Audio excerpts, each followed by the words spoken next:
Hey guys. Okay. Well, I do feel a little better than I did last night, so not quite as down and out, I guess.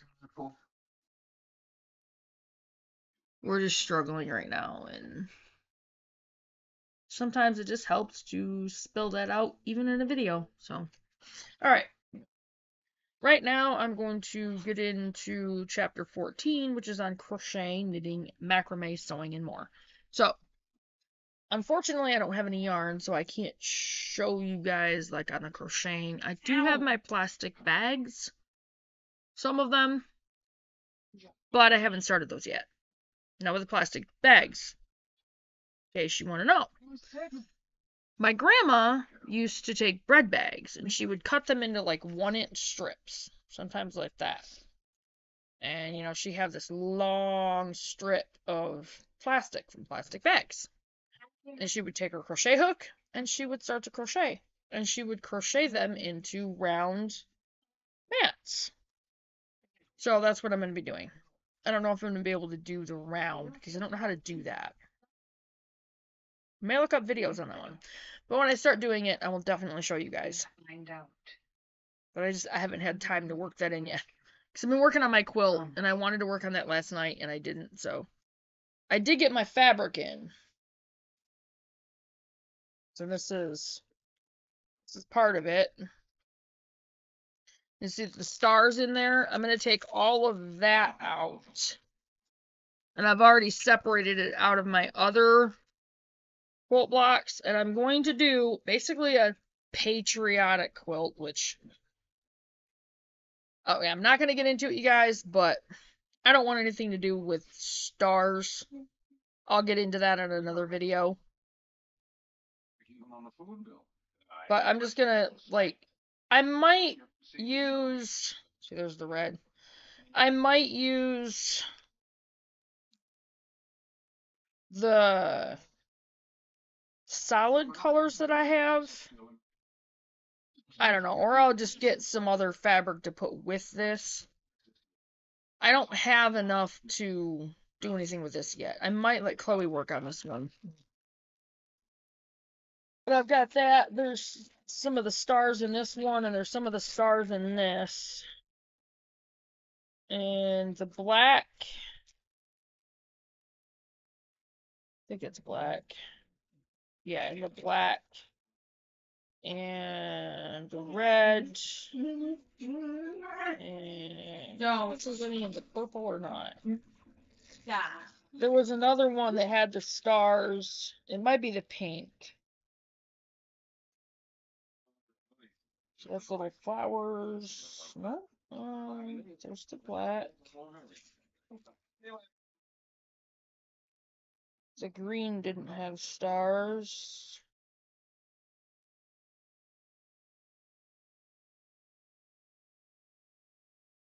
Drawing a blank so far. If we don't find a Patsy here, we'll have to start looking in some of the other smaller towns. We find one.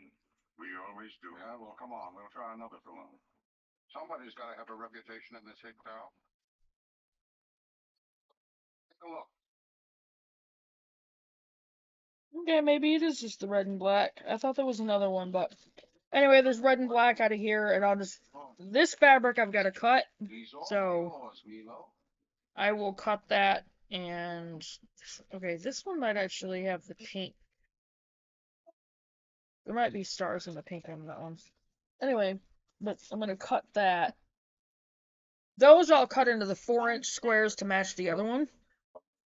But right now, out of this, for us, it's sewing. It's a quilt. And I have a good thing going with a quilt right now.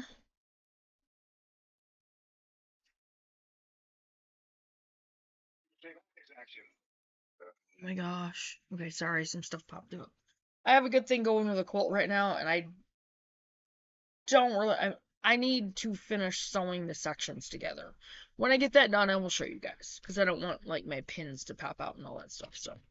Anyway, here we go. Chapter 4, crocheting, knitting, macrame, sewing, and more. I do not know how to knit. I'm going to look into getting a non-electric knitting machine, because that would be other products that we could make and sell. So, alright. Fiber Arts Basics. I love crochet. It's my go-to fiber art. And as previously mentioned, I've suffered from the good-natured teasing from my brothers and sisters about my passion. But it's led to some really great stuff. Remember, that's just the person talking that wrote this. For me, I actually taught my husband how to crochet. I did teach my kids. Christian just kind of, whatever. Aaron, he wanted to continue but didn't. And Chloe wants to relearn, so. And my other sister, Elaine, she loves to crochet and she loves to sew. So I don't know if she knows how to knit or not. No idea. All right. I'm also looking into possibly learning how to embroider, or like with a cross stitch kind of thing. I think I'm gonna try to do that with my jean jacket with a picture for the Faith First logo. Anyway, last Christmas my sister bought me a series of books about nearly every fiber art under the sun. Originally published in the 1970s, the books provide patterns and methods for just about every means of putting string together in order to make stuff. I believe she intended for the books to be a joke gift, but honestly they are now among the prized tomes in my little library. Since you now have yarn that you made from your own drop spindle, or yarn that you bought, no judgment, it's time to actually make something with it. Assuming you haven't chosen your favorite fiber art, here's a brief description of several of the fiber arts. You can pick one that sounds fun, or you can pick several. It's up to you. Crochet. As previously established, crochet is the best of all fiber arts. Originating in Europe in the 1600s, crochet was first used as a method to craft lace using tiny hooks. It wasn't until the 1970s when crafters started using larger hooks to create fabric with the same methods that crochet became the art form it is today. In recent years, crochet has become even more popular due to the Japanese-derived art of amigurumi. Amigurumi. Amigurumi. Wherein small, sometimes intricate, and decidedly cute stuffed animals are created by crocheting and knitting.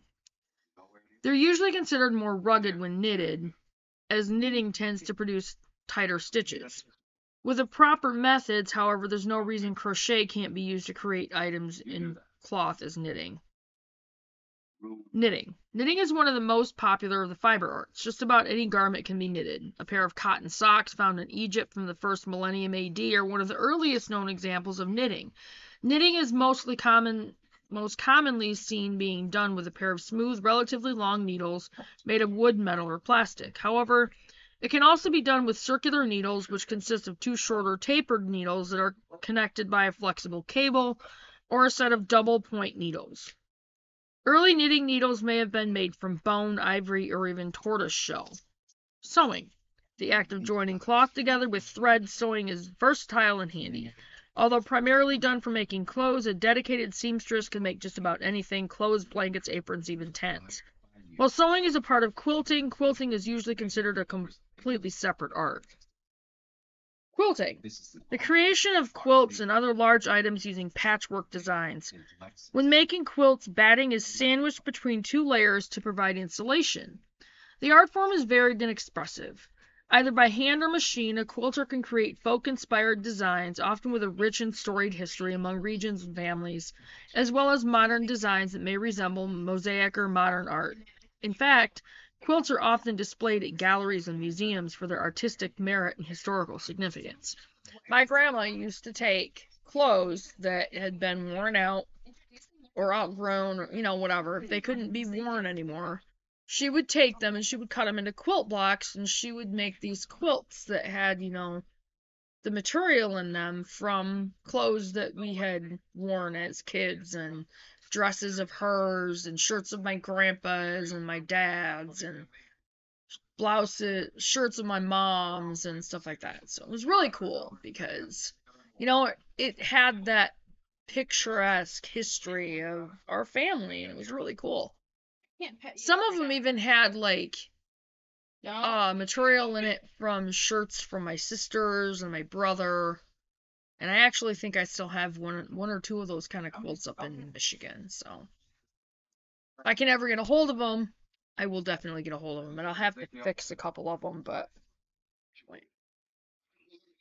Needle felting. Needle felting is the use of a barbed needle to felt fleece roving to create three-dimensional shapes. Sculptures, wall hangings, dryer balls, and even pillows can be made from needle felting. By using different colored wool in the process, startling, complex designs and colors can be produced. I don't even hardly know what that is, so. Macrame. Invented by prehistoric man as a method of making cloth without weaving, wall paintings from ancient Egypt show people wearing garments made with macrame, usually consisting of a few knots repeated over and over again. Macrame has the advantage of being widely versatile. Necklaces, hammocks, curtains, nets, bags, and even more can all be made with macrame methods. Outlets for your goods. Once you decide on a fiber art and start creating, you'll need to do something with the goods you produce. While many of the items you create will be for your personal use or for your friends and family, you cannot overlook the commercial potential for these items. And for Faith First, we will definitely have quilts and stuff like that for sale. So once you decide, with that in mind, once you get a large enough stock of items, a couple dozen pieces at least, you should look for venues to sell your work. Craft fairs are an obvious outlet, and some farmers markets allow for the sale of crafts. If you're already selling vegetables, eggs, meat, and other goods in a market, you might want to consider expanding your offerings there. You can also look into boutiques, if your work is good enough, and I promise with enough practice and passion it will be. Specialty boutiques will be happy to have it. As with any form of sales, make sure your customers know about you and your work. Fiber arts, unlike other homestead offerings, can be commissioned, and commissions often cost a premium. Don't forget that previously mentioned museums and galleries. There's no reason not to consider these works as a fully artistic expression of the marker. Treated as such, a macrame wall-hanging quilt or crocheted amigurumi figure would fit right into at an art show, and they fetch at a higher price than usual. Bearing all those options in mind, don't forget the ubiquitous Etsy. I can't English today. It's going to be an interesting work night. While Etsy provides a market for your work, it also gives you a chance to expand your reach for your customers, as well as a method to connect with like-minded individuals. Remember, however, that Etsy is just one of your market options. Other online marketplaces include Handmade Artist Shop. Handmade Artist Shop, AFTCRA. I'm going to have to remember that. What? Pause a second, guys. Not literally. I'm underlining this because that's another outlet for us. And Handmade at Amazon. Ask others which marketplaces they have found success with. You can also check online for reviews of the various sites. Pricing your goods. When pricing your goods, make sure you charge enough to cover the cost of material with at least a little for labor. Make sure, however, you at least check the local markets for similar products and price yours accordingly. The longer you practice, the better your work will become and the faster you can produce goods. After a while, you will have the knowledge and ability to establish a price based on what the market will bear. And with, what I've been creating, that's what I've been doing, is looking on Etsy and checking, like, the price of the quilts to see what they go for. Which is how I priced the quilts. So, oh my gosh. My phone's driving me crazy. Anyway, so, that was all for chapter 13. I think that was 13. Might have been 14. I don't know. 14, sorry. That was all for chapter 14. And the next section is section 5, and it's on home production, which starts chapter 15 on canning. That's kind of a long chapter, but I might just do one video out of it. So anyway, I will go ahead and get off from here, and I will get this video up. And make sure you're subscribed to the channel, you guys. Check your subscriptions, because YouTube has been unsubscribing people. I still haven't gotten the 2 subscribers back that they took away from us, so I don't know what's going on there. But make sure you check your subscriptions, like and share the videos, share them on all your platforms. You know, make sure people hear about our channel, that kind of thing. And I promise the videos are going to get more interesting.